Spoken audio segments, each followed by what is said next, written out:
Max, you're familiar with TikTok, I'm sure, since you post content and stuff all the time, right? Mm-hmm. Yeah, so I know like, the app. Yeah. So like Charli I've heard of it. D'Amelio, right? Like this girl has Yeah. been posting for like a year, something like 50 million, 60 million followers. And I'm like, but the thing is, I think she's actually gonna keep that. Like I think she has announced long term. But that's what I'm saying. Oh, all right. Like some people go viral overnight. They have one video. Yeah.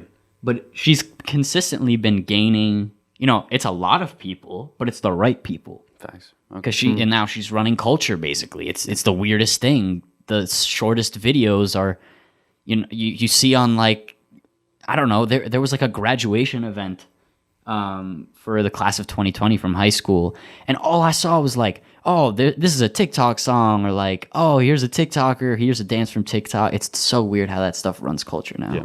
Mm-hmm. But I wonder at the same time, like, sure, she has like 60 million followers, right? But is her relationship with those 60 million people like almost nothing? You know, it's like, my relationship with her is like whatever, seeing her dance, right? That means nothing. So I wonder if like you have such a large audience, but if it's based upon something that's almost meaningless, that you could snap like this, you know, like she does something dumb, the whole world could just be like, all right, she doesn't matter anymore because she wasn't like, I guess it comes down to like what Gary says, like the value you provide. If all she's doing is dancing, anyone can, I don't know, you know?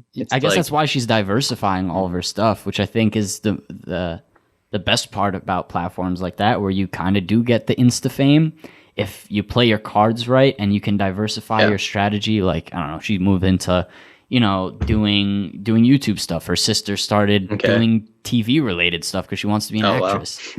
Wow. When you gain that clout, you can leverage it. And even for Joey and I, like, by no means do we have nearly as much clout as they do. But by getting certain people on our podcast, by getting, when we got Gary, one of the best parts is we recognized this is going to be very valuable for us to say, hey, like, we've interviewed this person. And for the most part, he has high brand recognition. Same thing with, I think, universities. When I do emails sometimes for podcast interviews, I'll use it from my Georgetown email because that's where I go to school, and people are more inclined to respond, is what I've noticed. No, I fell into that too. Really? How so? Yeah. Well, it's like, I don't know, like I took AP Lang this year, right? And you learn about ethos. Yeah.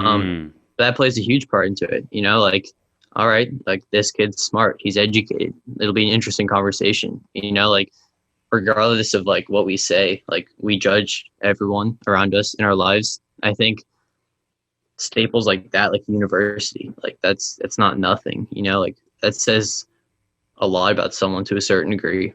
So I think you can't escape that, things like that. I think you can also sort of like learn over time, like what sort of cards to play to get you to certain places, like that card that you can play, the Georgetown card, like that's a smart card. You can play that for the rest of your life.